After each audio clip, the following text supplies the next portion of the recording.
네, 안녕하십니까. 저는 아스트론 시큐리티 대표 조근석입니다. 저희 회사는 클라우드 보안을 전문으로 하는 회사고요.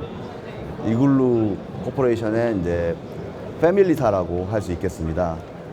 저희가 이제 이글루와 같이 지금 현재 하이브리드 보안 관제 솔루션을 같이 개발하고 있습니다. 네. 그러면 오늘 주제인 공공 클라우드 분야에서의 어떤 클라우드 네이티브 보안을 어떻게 도입할지에 대해서 말씀드리도록 하겠습니다.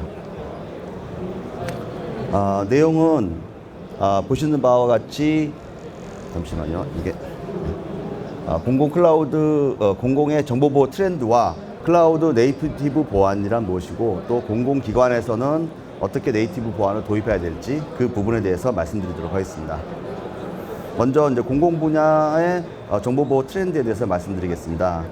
현재 아마 그 공공에 대해서 관심이 있으신 분은 잘 아실 겁니다. 현재 클라우드 네이티브 전환 사업이라고 하는 것들이 이제 2030년까지 현재 계속 진행이 되고 있습니다. 이 얘기는 뭐냐면 현재 이제 공공이 원래 기존의 레거시 환경에 있든 아니면 가상화, 단순 가상화 환경에서 네이티브라고 하는 환경으로 전환이 되고 있고 거기에 대해서 신규로 나오는 모든 거의 대부분의 프로젝트들이 이제 클라우드 네이티브 기반으로 구축이 되고 있다는 말씀입니다. 그렇기 때문에 거기에 따라서 클라우드 네이티브 보안이 필요하게 되고 이것들이 이제 촉진되고 있는 상황인데 거기에 기본에는 공공 클라우드 컴퓨팅 보안 가이드라인이라고 하는 국정원에서 만든 보안 가이드라인에 의해서 그것들을 수행해야 되는 그리고 또 점검해야 되는 그런 것들이 이제 진행이 되고 있습니다.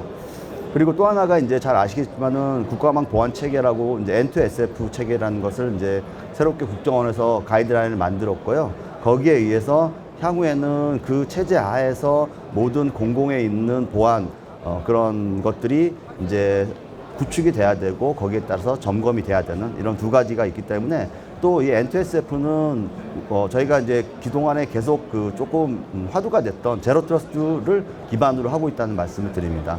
거기에 약간 보안 통제적인 요소가 강화됐다라고 말씀드릴 수 있겠습니다. 지금 이거는 이제 작년부터 나왔던 걸 제가 이제 화면 캡처해서 공공에서 이제 지금 나온 주요 사업들을 제가 이제 보여드리고 있는 건데요. 왼쪽이 이제 2024년도 나온 거고 오른쪽이 이제 올해부터 한 100개 정도의 사업이 현재 좀 굉장히 많이 나오고 있습니다. 동시다발적으로 나오고 있어서 거기에 클라우드 전환 사업이라는 것들이 엄청나게 지금 많은 지금 이루어지고 있다고 말씀드릴 수 있겠습니다. 이거는 이제 제로 트러스트 가이드라인 2.0에 나온 내용을 말씀드리는 겁니다. 근데 여기에 보면은 앞으로의 보안이 어떤 식으로 좀 중요도가 높아지고 있다, 어떤 방향으로 높아지고 있다는 것을 나타내고 있습니다. 여기 보시면은 제로 트러스트라고 하는 것들이 이제 기존에 있는 보안 체계, 결국은 어떤 경계 보안을 중심으로 한 보안 체계에서 한계가 있기 때문에 결국은 우리가 목표로 하는 보호해야 될 대상은 내부망에 있는 겁니다. 그래서 내부망의 경계 보안으로는 좀 한계가 있어서 어떻게 내부망을 보호할지 그 관점에서 제로 트러스트라는 개념이 나왔고 거기에 따라서 솔루션들이 다양한 솔루션들이 현재 적용이 되고 있다. 향후에 N2SF도 마찬가지입니다. 다 이런 결국은 내부에 있는 데이터를 어떻게 보호할 건지 누구로부터 보호할 건지 이런 것들에 대해서 결국은 중요한 솔루션들을 도입해야 된다라고 하는 것들이 이제 기본 사상이 되겠습니다. 그러면 클라우드 시장을 또 알아야 됩니다. 왜냐하면 사실은 글로벌은 클라우드라고 하는 것들이 퍼블릭 중심으로 현재 커지고 있습니다. 근데 오른쪽에 보시다시피 국내 시장은 프라이빗과 퍼블릭이 거의 5대5의 비율로 커지고 있다고 말씀드릴 수 있겠습니다. 약간 우리나라가 좀 글로벌하고 약간 다른 트렌드를 가지게 된 이유는 주로 공공시장이 굉장히 큰 영향을 미치고 공공은 퍼블릭보다는 프라이빗 형태로 구축이 되고 있다 이런 말씀을 드립니다. 그래서 우리나라가 약간 특이하게 프라이빗이 굉장히 큰 시장이기 때문에 결국은 이 프라이빗에 대한 그런 보안 체계도 굉장히 또 저희가 또 신경을 써서 우리가 구축해야 되고 특히 그거는 공공에서 더욱더 신경을 써야 된다. 그래서 이런 결국은 말씀드리면 이제 하이브리드 체계, 퍼블릭과 프라이빗을 동시에 지원할 수 있는 하이브리드 보안이 무엇이냐 이것들에 대해서 좀 더 신경을 쓰고 우리가 솔루션을 구축해야 된다는 말씀을 드립니다. 자, 그러면 공공 클라우드는 어떤 식으로 발전을 해왔냐고 보시면 일단 공공은 기본적으로 내부망과 외부망으로 구성이 되어 있습니다. 그래서 초기에는 공공 데이터 센터가 당연히 온프레미스 환경으로 구성이 되다가 점점 이제 프라이빗 가상화부터 프라이빗을 도입하게 되는 그냥 구조로 되겠죠. 그리고 프라이빗도 반드시 하나의 프라이빗만 도입한 건 아닙니다. 멀티로 도입하는 이런 형태가 되겠고요. 국내에도 이제 뭐 프라이빗 사업자도 있고 글로벌도 프라이빗 사업자도 있습니다.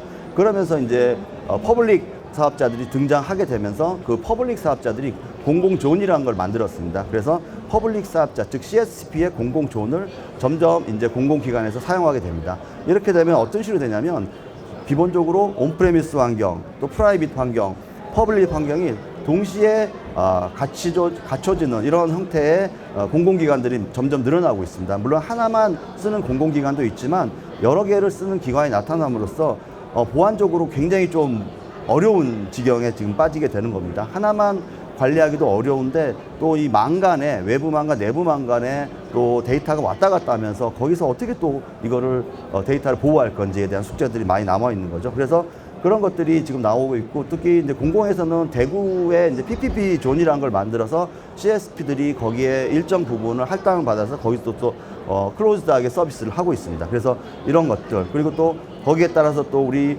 국정원에서 여러 가지 인증 체계를 만들어 가지고 또 어느 정도의 그 가이드라인을 주고 거기 인증 체계를 따르게 하고 있고, 이런 그런 굉장히 다양한 환경에 있기 때문에 공공기관들이 이 보안을 어떻게 해야 될지 그 기준을 명확하게 만들고 그 기준에 의해서 보안 솔루션을 도입하는 이런 것들이 필요하다는 말씀드립니다. 특히 이런 환경에서는 우리가 왼쪽에 있는 이런 프라이빗 환경과 오른쪽에 있는 퍼블릭 환경을 동시에 지원할 수 있는 하이브리드 관제, 이런 개념도 굉장히 이제 잘 갖춰야 된다는 말씀드립니다. 그럼 네이티브 보안이 무엇이냐? 사실 지금 이제 클라우드의 이점은 우리가 흔히 얘기해서 리소스를 굉장히 효율적으로 쓸 수 있고, 그리고 우리가 빠르게 어떤 어플리케이션 같은 걸 배포할 수 있는 이런 어떻게 보면은 오늘날의 시대에 맞는 AI라든지 이런 것들을 적용할 수 있는 굉장히 좋은 환경입니다. 하지만은 그에 따라서 또 반대로 보안에 대한 부분들은 예전에 그런 폐쇄된 환경보다는 조금 더 위험도가 높아졌다고 볼 수 있겠습니다. 왜냐하면 일단 계정이나 권한이 굉장히 다양하게 구성이 되고 있습니다. 그래서 결국은 그 공격자가 침투할 공간이 많다는 거죠. 아까 앞서 말씀드린 대로 ASM이라고, 그러니까 어택 그 서피스가 굉장히 많아지는 거죠. 그리고 또 이런 컨테이너라든지 이런 것들을 좀 유연한 인프라를 도입함으로써 거기에 취약점들이 많이 발생할 수 있다는 겁니다. 그래서 클라우드 보안 리스크는 있는 거고요. 그래서 클라우드에서 사고의 어떤 부분들이 가장 많이 났냐를 보면은 뭐 7가지로 돼 있지만은 실제적으로 1, 2, 3번에서 가장 많이 발생했습니다. 결국은 사용자 설정 오류, 또 계정이 탈취되는 경우, 또는 내부자 위협, 이 3대 원인이 가장 거의 한 8, 90%를 차지할 정도인데, 결국은 계정에 많이 포커싱이 돼 있다는 말씀을 드립니다. 그리고 그만큼 클라우드는 계정 관리 또는 계정에 대한 이런 감시부터 굉장히 시작을 해야 된다. 이제 그런 걸 하기 위한 네이티브 보안이 이제 필요한 것입니다. 그리고 클라우드 네이티브 환경이란, 이거는 이제 정부에서 나온 자료를 저희가 인용해서 말씀드리지만, 시스템적 환경으로는 일단 우리가 개발을 MSA 구조로 하게 되고, MSA 구조에 맞는 인프라는 이제 컨테이너 기반이 되겠습니다. 그래서 MSA의 그런 유연한 이런 그런 개발 구조를 또 유연하게 운영하는 이런 게 되겠고, 또 그러다 보니까 굉장히 이제 그 유연한 구조로 잘게 쪼개서 하다 보니까 수시로 업데이트하는 부분, 이런 부분들, 그리고 CI/CD라든지 또는 그 운영과 개발과 운영이 이제 동시에 이루어지는 데브옵스 환경으로 넘어가는 겁니다. 그래서 이런 4가지의 특징을 현재 클라우드 네이티브 전환 사업에는 대부분 많이 적용되고 있습니다. 물론 완벽하게 적용하지 못해도 가급적 이 4개를 준수해서 현재 개발이 되고 있다는 말씀 드립니다. 따라서 이런 거를 고려한 보안이 필요하다는 말씀 드리고요. 자, 그러면 클라우드 전환 시 어떻게 보안이 달라지냐? 왼쪽에 보면 레거시 환경은 일단 우선적으로 경계 보안이 필요합니다. 경계 보안이 필요하고, 또 각각 시스템에 대해서는 이런 시스템을 지키는 OS라든지 아니면 DB에 대한 그런 보안들을 이루어져 있었습니다. 그래서 그럴 때 이제 우리 레거시 환경에서는 사실은 이 내부망에 대한 그런 감시는 좀 약했습니다. 왜냐하면 우리는 그걸 트러스트 존이라고 부르고, 일단 한번 방화벽이나 IPS를 통과하면 거기에 대해서는 사실 특별하게 우리가 관리를 하지 않았거든요. 그렇기 때문에 뭐 이스트 웨스트 간의 공격이 이런 것들이 굉장히 일어나도 사실은 감지하기가 어려웠던 거죠. 하지만 오른쪽처럼 클라우드 환경으로 가면 사실은 왼쪽처럼 이제 어쨌든 좀 딱딱한 그런 환경이 아니고 굉장히 유연한 환경으로 됩니다. 서버도 수시로 만들었다가 또 지울 수도 있고, 더군다나 컨테이너 기반으로 가면 뭐 고치는 게 없이 바로 그냥 삭제하고 다시 이미지를 띄워서 다시 이제 운영하는 이런 구조로 가는단 말이죠. 그렇기 때문에 왼쪽에서는 어떤 전체적인 걸 관리하는 시스템이 없지만 클라우드로 가면 전체적인 관리하는 플랫폼 개념이 들어가게 됩니다. 그래서 클라우드도 플랫폼 개념으로 관리하게 되고, 쿠버네티스를 활용해서 컨테이너 환경도 플랫폼 개념으로 이제 관리를 하게 되면 그 플랫폼들로 인해서 발생하는 이 취약점들이 또 있습니다. 그를 또 우리가 감시를 하든지 아니면 탐지를, 거기에 나오는 위험을 탐지해야 되고, 각각의 또 시스템의 그런 잘게 쪼개진 시스템들로부터 얻는 그 각종 취약점들을 또 이렇게 우리가 확인해서 그거를 또 보완을 해야 되는 그런 이점이 있는 겁니다. 그래서 이 클라우드 네이티브 환경의 특징이 있고, 거기에 따라서 앞서 말씀드린 레거시 대비해서 내부적으로 감시하고 또는 거기에 발생한 취약점들을 점검하고 또 데브옵스 관점에서 점검해야 되는 그런 부분들을 우리가 볼 수 있다는 말씀드립니다. 그리고 이건 다시 이제 네이티브 환경에서의 좀 더 요즘에 구축되고 있는 그런 현재 프라이빗 환경의 이제 그런 클라우드 기반을 말씀드리는데, 피지컬 인프라가 있습니다. 피지컬 인프라에 이제 기존에 얘기했던 그런 경계 보안들이 들어가게 되고요. 그 위에 니아스나 또는 파스 환경으로 현재 구축이 많이 되고 있습니다. 그러다 보니까 이제 CMP라고 하는 솔루션도 필요하고, 또 보안으로서는 그런 시냅이라고 하는 이런 클라우드 네이티브를 지킬 수 있는 그런 보안이 필요하다는 말씀드리는 거고요. 그래서 결국 클라우드 네이티브와 시냅이 뭐 하는 역할은 이제 크게 이제 이렇게 좀 정리하자 보면, 일단 플랫폼을 보호한다.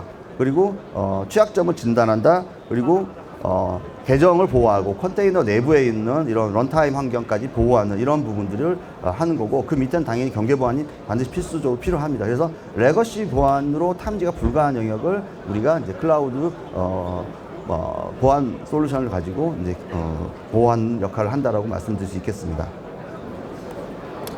그래서 이제 그러면 클라우드 보안이 우리 클라우드 네이티브 환경에서 차지하는 비중은 얼마큼 될까? 얘만 있어야 되냐? 그건 아닙니다. 그러니까 아까 말씀드렸지만은 기본적으로 경계 보안이라는 것들을 갖춰야 되고요. 그리고 그 위에 클라우드 네이티브 보안, 그 위에 또 우리가 흔히 얘기하는 포인트 솔루션들이 또 필요합니다. 그래서 대략적으로 한 전체적인 보안을 구성하게 되면 한 30-40% 정도의 이런 역할을 수행하게 됩니다. 그리고 클라우드 네이티브 보안은 이제 제로 트러스트나 공군망 보안, 아까 말씀드린 NTSF 이런 것들과 연관성이 높다라고 말씀드릴 수 있겠습니다. 그리고 이제 우리가 현재 데브옵스 환경이라고 하는 거는 잘 아시겠지만은 개발해서 그다음에 이제 배포하고 그리고 런타임 운영 환경으로 넘어가는 이것들이 이제 자연스럽게 자동화될 수도 있고요. 이런 것들을 이제 하게 되는데, 여기에 이제 그런 불안한 요소들이 많습니다. 사실은 개발하는 과정도 있을 거고, 또 개발하는 요즘 오픈소스를 많이 쓰기 때문에 그 개발하는 과정에 취약점이 들어갈 수도 있고, 또 배포하는 과정에 들어갈 수도 있고, 그리고 운영 중인 환경에서도 실제적으로 해킹을 당해서 뭐 예전에 뭐 테슬라처럼 해킹을 당해서 또 문제가 일으킬 수 있는 부분이 있습니다. 특히 요즘에 CI/CD 파이프라인을 이용해서 CI/CD 파이프라인을 이용해서 현재 네이티브 환경을 구성하는 경우에 활용하는 경우가 많은데, 그때 가장 요즘에 이슈가 되는 것은 자동화입니다. 그러니까 CI/CD 파이프라인 상에서 어떻게 자동으로 이 취약점들을 점검할지를 요즘에 저희도 이제 같이 협업을 해서 CI/CD 툴을 개발하고 있는 업체들과 자동화를 많이 시키고 있습니다. 그래서 스토리지, 그러니까 저장소, 레지스트리도 나눠가지고 최초에 저장하는 버전, 승인 전 버전, 그다음 승인한 후에 런타임으로 넘어가기 전 버전을 각각 검사를 해서 그거를 이렇게 자동화해서 넘기는 이런 쪽을 지금 많이 하고 있습니다. 향후에 아마 대부분 이런 형태로 구성이 될 거라고 보고 있습니다. 그렇지 않으면 사람이 일일이 수동으로 승인을 해줘야 되는 거거든요. 근데 실제로 그렇게 하기엔 좀 어렵다고 보여지고요. 자, 그러면 클라우드, 특히 공공에서 이제 하실 때 좀 주의해야 될 부분이, 이제 공공 클라우드의 퍼블릭 서비스를, 퍼블릭 존을 이용하는 경우는 사실 우리가 흔히 좀 약간 오해할 수 있습니다. CSP 사업자들, 즉 클라우드 사업자들이 전체적으로 책임을 져주는 거 아니냐라고 보안을 말씀드릴 수 있는데, 뭐 쳐줄 수는 있겠죠. 돈을 어마무시하게 낸다면. 하지만 실제적으로는 그 내부에 있는 인프라에 대한 보안은 이용기관이 결국 책임져야 됩니다. 그래서 클라우드 네이티브 환경을 보면 밑에 우리가 흔히 CSP, 클라우드 사업자의 물리적 인프라와 하이퍼바이저까지는 클라우드 사업자가 책임을 지는 형태가 되고 있고요. 그리고 그 위에 올라가고 있는 여러 가지 서비스나 가상 서버, 컨테이너, 어플리케이션까지는 이용 기관이 책임지는 것이 이제 일반적인 겁니다. 만약에 그렇지 않고 프라이빗으로 구성한다고 하면 실제적으로 물리적인 것부터 하이퍼바이저부터 어플리케이션까지 전 구간을 이용 기관이 직접 책임져야 된다라고 볼 수 있겠습니다. 그럴 때 문제가 되는 구간이 약간 애매한데 하이퍼바이저 구간이 조금 문제가 될 수 있습니다. 왜냐하면 일반적으로 위에 올라가는 서버, 컨테이너 이런 쪽은 실제적으로 솔루션들이 그나마 좀 있거든요. 근데 하이퍼바이저 이쪽은 또 약간 좀 애매한 구간입니다. 그래서 여기도 지금 현재 굉장히 좀 잘 점검을 해야 된다는 말씀 드리겠습니다. 그래서 이제 같은 회사에서 얘기 나오는 게 이제 시냅이라고 아까 앞서 계속 말씀드린 네이티브 어플리케이션 프로텍션 플랫폼이라고 하는 그런 솔루션인 거고요. 거기에 크게 세 개로 구성이 되어 있습니다. CSPM, CIM, CWP. 그래서 CSPM은 자산을 식별하고 자동으로 이제 컴플라이언스 맞춰서 취약점을 진단해주고 또 자산의 변동 관리를 해주는 게 이제 CSPM이고, CIM은 앞서 말씀드린 대로 그런 계정에 대한 부분들을 또 특히 면밀히 보고 그거를 해주는 겁니다. 그러니까 결국은 많은 계정들이 있는데 그 계정들이 최소로의 권한을 가지고 운영되도록 유지시켜주고, 만약에 이 사람이 이상행위를 한다라고 하면 그걸 탐지해서 빨리 알려주는 이런 역할을 하는 게 CIM이고, CWP는 대체적으로 이제 이미지나 이런 그 런타임 환경에 대한 보안을 의미한다고 볼 수 있겠습니다. 그러면 이제 데브섹옵스가 데브섹옵스로 갔을 때 어떻게 달라지냐라고 하는 게, 달라진다기보다도 뭘 점검해야 되는 게 이제 맞는 거죠. 사실 가운데 있는 게 이제 데브옵스고 그걸 감싸고 있는 게 시큐리티 영역이 되겠습니다. 그러면 왼쪽 편에서 보면은 이제 코드에 대한 시큐리티가 중심이 될 거고, 오른쪽으로는 런타임 운영 환경의 그런 보안이 중심이 될 거고, 이제 전체적인 감싸는 이런 컨피그레이션에 대한 보안이 이렇게 3축으로 되어 있습니다. 그래서 코드 쪽에서는 뭐 전통적으로 사스트, 다스트 이런 것도 있고, SCA 뭐 소프트웨어 구성하는 거, 그다음 CI/CD, 그다음 CV 취약점 이런 위협 탐지하는 것들이, 머레어 탐지 이런 것들이 쭉 구성이 될 거고요. 런타임에서는 이쪽 물론 개발단 말고 런타임에서도 비슷합니다. CI/CD 뭐 파이프라인 상에서 런타임까지 들어오는 과정의 보안이 필요하고, 런타임 환경에서의 CV 취약점이냐, 머레어 이런 것들도 다 중요하고, 또 이런 워크로드에 대한 이런 가시성을 가지고 어디서 어느 구간에서 발생했는지 체크하는 것들도 중요합니다. 그리고 전체적인 관점에서는 이 환경에 대한 설정, 또 계정에 대한 설정 이런 것들을 전반적으로 파악하는 거, 이게 이제 데브섹옵스가 이제 되는 거다라고 말씀드릴 수 있겠습니다. 자, 그러면 마지막으로 공공에서 어떻게 도입을 해야 되냐. 사실은 아까 말씀드렸지만 공공은 이제 국정원에서 보안 지침도 만들어 놓고 클라우드 컴퓨팅 보안 가이드라인도 만들어 있습니다. 그래서 이 CSP라고 하는 거는 인증 영역, 결국 CSAP라는 인증을 따가지고 거기서 이제 기본적으로 해야 되는 보안 영역이 있고, 이용기관은 내가 직접 클라우드 환경에 대해서 자산 식별하고 점검하고 취약점도 보호하고 이런 것들을 로부터 보호하고 이런 영역들이 이제 이용기관이 직접 해야 된다. 그래서 요거에 그 아레나를 명확히 알아야 된다는 말씀을 드립니다. 그리고 이런 이용 가이드라인에 이제 그 클라우드 컴퓨팅 이용 가이드라인 부록에 보면 뭘 점검해야 될지가 자세히 나와 있는데, 이거는 이제 굉장히 개략적으로 나와 있는 거고, 이용 기관이 그 자기 환경에 맞춰서 점검 항목을 디테일하게 정해야 됩니다. 그래서 이거 샘플로 제가 만들어 본 거고, 그리고 이제 클라우드 보안은 이제 기본적으로는 자산 식별, 그리고 취약점하고 이런 머레어 같은 거 진단하는 거 탐지하고, 그다음 위협 탐지, 마지막으로 이제 거기서부터 문제가 생겼을 때 복원력을 제공하는 요 사이클을 지니게 되는데, 그리고 그걸 전체적으로 통합 관제하는 하이브리드 관제가 굉장히 필요하다는 말씀드립니다. 그리고 그거 대상은 이제 플랫폼이냐, 계정이냐, 계정 권한이냐, 아니면 그게 소프트웨어냐, 요런 관점이다라고 말씀드릴 수 있겠습니다. 그리고 이제 공공기관이 클라우드를 도입하게 되면 이제 뭐 먼저 퍼블릭을 우리가 도입하는지, 그러면 공공존의 퍼블릭에서 이아스만 도입할 건지, 아니면 퍼블릭에서 파스까지 도입할 건지, 아니면 프라이빗을 구성하는데 이건 이아스만 할 건지 파스까지 할 건지에 대해서 각각의 어떤 솔루션, CSPM, CIM만 도입해야 되는지, 아니면 CWP까지 도입해야 되는지, 아니면 동시에 도입해서 시냅이라고 하는 체계를 갖출 건지 선택을 해야 되는 이런 그런 과정이 있다고 보실 수 있겠습니다. 그리고 이제 아까 앞서 말씀드린 공격 표면이라고 하는 게 이제 사실은 그 레거시 환경에서는 공격 표면이 사실 적습니다. 왜냐하면 굉장히 폐쇄적인 환경에서 공공기관들이 많이 운영을 하고 있거든요. 그래서 몇 가지 안 되지만 클라우드 환경으로 가면은 우리가 흔히 말해서 AI나 아니면 SaaS까지 도입을 해야 되기 때문에 굉장히 좀 오픈된 환경을 구축하게 되고, 그러면 공격 표면이 2배, 3배 이상 늘어나게 됩니다. 그렇기 때문에 그때는 해킹의 위협이 훨씬 많이 높아지는 거거든요. 그럴 때는 하이브리드 관제로 그거를 탐지해야 된다는 말씀드립니다.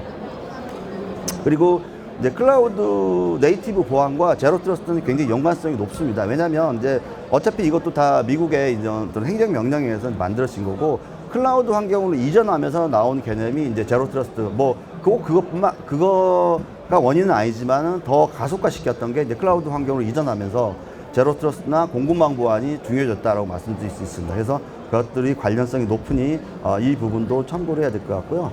그래서 이제 그럼 클라우드 보안은 과연 제로 트러스트 환경에서 어떤 역할을 하냐? 주로 보면은 취약점 탐지, 계정이나 환경에 대한 취약점, 또 이상행위 탐지, 또 제일 중요한 게 지속적인 모니터링, 이런 것들을 수행하는 것들이 중요하고, 이것들은 또 통합 관제 관점에서 또 통합 하이브리드 관제 관점에서 또 봐주는 이런 역할을 하는 거고요.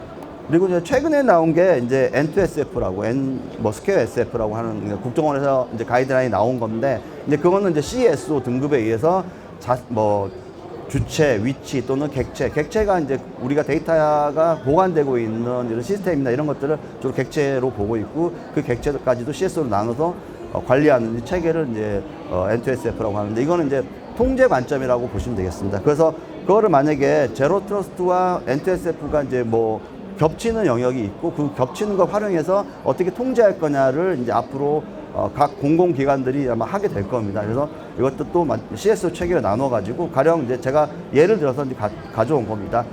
기능 구분이라고 하는 것은 제로 트러스트의 어떤 필러별로 이런 것들이 기능이 구분되어 있습니다.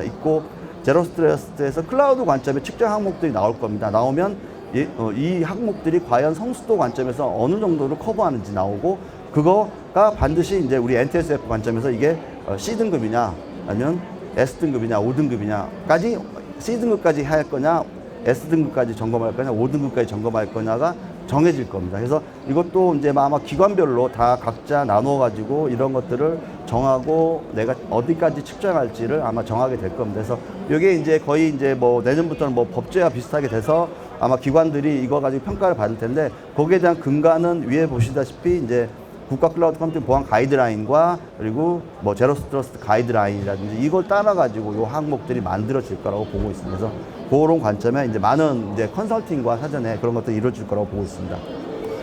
네, 앞서 소개드린 대로 저희는 이제 그 클라우드 보안하는 업체고, 그리고 이글루의 이제 패밀리사이기도 합니다. 그래서 저희는 어쨌든 이글루와 같이 해서 클라우드 그런 보안 쪽에서 좀 완벽한 서비스 시스템들이 이루어질 수 있도록 최선을 다하겠습니다.